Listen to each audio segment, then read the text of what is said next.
147 महाप्रयाण। महाप्रयाण।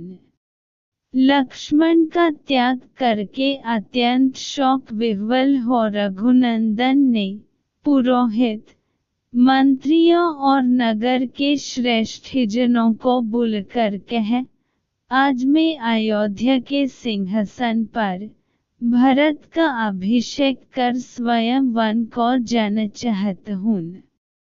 यह सुनते ही सबके नेत्रों से अश्रुधारा बह चली। भरत ने कहा, मैं भी अयोध्या में नहीं रहूंगा, मैं आपके साथ चलूंगा। आप कुश और लव का अभिषेक कीजिए। प्रजाजन भी कहने लगे कि हम सब भी आपके साथ चलेंगे। कुछ क्षण विचार करके उन्होंने दक्षिण कौशल का राज्य कुश को और उत्तर कौशल का राज्य लव को सौंपकर उनका अभिषेक किया। कुश के लिए विंध्याचल के किनारे कुशवती और लव के लिए श्रावस्ती नगरों का निर्माण कराया। फिर उन्हें अपनी अपनी राजधानियों को जाने का आदेश दिया। इसके पश्चात एक द्रुतगामी दूत भेजकर मधुपुरी से शत्रुघ्न को बुलाया।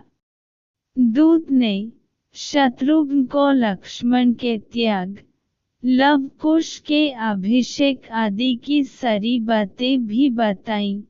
इस घोर कुलक्षयकारी वृत्तांत को सुनकर शत्रुघ्न अवाक रह गए।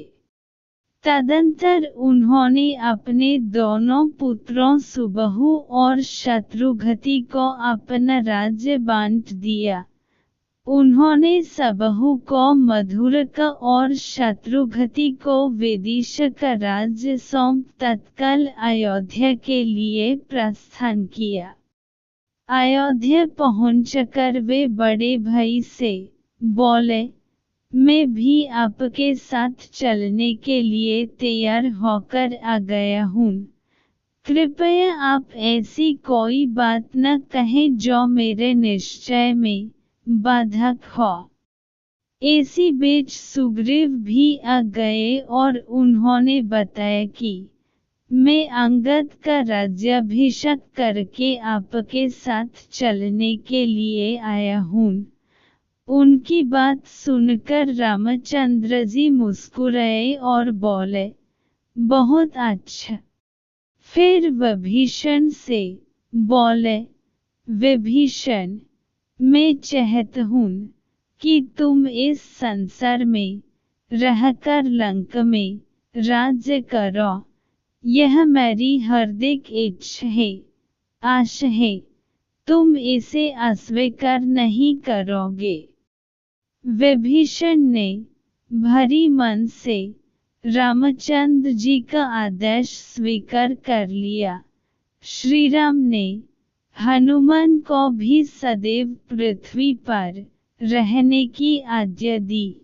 जाम्बवंत, मेंद और द्विविद को द्वापर तथा कलियुग की संधि तक जीवित रहने का आदेश दिया। अगले दिन प्रातःकाल होने पर धर्मव्रतेज श्री रामचंद्र जी ने गुरु वशिष्ठ जी की आज्ञा से महाप्रस्थानोचित सविधि सब धर्मकृत्य किए। तत्पश्चात पीतांबर धारण कर हाथ में कुश लिए राम ने वैदिक मंत्रों के उच्चारण के साथ सरयू नदी की ओर प्रस्थान किया। नंगे पैर चलते हुए वे सूर्य के समान प्रकाशमान मालूम पड़ रहे थे। उस समय उनके दक्षिण भाग में साक्षात लक्ष्मी, वाम भाग में भूदेवी और उनके समक्ष संहार शक्ति चल रही थी। उनके साथ बड़े बड़े ऋषि मुनि और समस्त ब्राह्मण मंडली थी। वे सब स्वर्ग का द्वार खुला देख उनके साथ चले जाते थे। उनके साथ उनके राजमहल के सभी अबलवृद्ध स्त्री पुरुष भी चल रहे थे। भरत व शत्रुघ्न भी अपने अपने रणवसों के साथ श्रीराम के संग संग चल रहे थे। सब मंत्री तथा सेवकगण अपने परिवारों सहित उनके पीछे हो लिए। उन सब के पीछे मनोसरी अयोध्या ही चल रही थी। मस्त वृक्ष और वानर भी किलकरियन मरते, उछलते कूदते, दौड़ते हुए चले। इस समस्त समुदाय में कोई भी दुखी अथवा उदास नहीं था, बल्कि सभी इस प्रकार प्रफुल्लित थे, जैसे छोटे बच्चे मनचाहा खिलौना पाने पर प्रसन्न होते हैं। इस प्रकार चलते हुए वे सरयू नदी के पास पहुँचे। उसी समय सृष्टिकर्ता ब्रह्मजी सब देवताओं और ऋषियों के साथ वहन आ पहुँचे। श्रीराम को स्वर्ग ले जाने के लिए करोड़ों विमान भी वहन उपस्थित हुए। उस समय समस्त आकाशमंडल दिव्य तेज से दमकने लगा। शीतल मंद सुगंधित वायु बहने लगी। आकाश में गंधर्व दुंदुभियान बजने लगे। अप्सराएं नृत्य करने लगी और देवतागण फूल बरसने लगे। श्री रामचंद्र जी ने सभी भाइयों और साथ में आए जनसमुदाय के साथ पैदल ही सरयू नदी में प्रवेश किया। तब आकाश से ब्रह्मजी बोले, हे राघव, हे विष्णु, आपका मंगल हो। हे विष्णुरूप रघुनंदन, आप अपने भाइयों के साथ अपने स्वरूपभूत लोक में प्रवेश करें।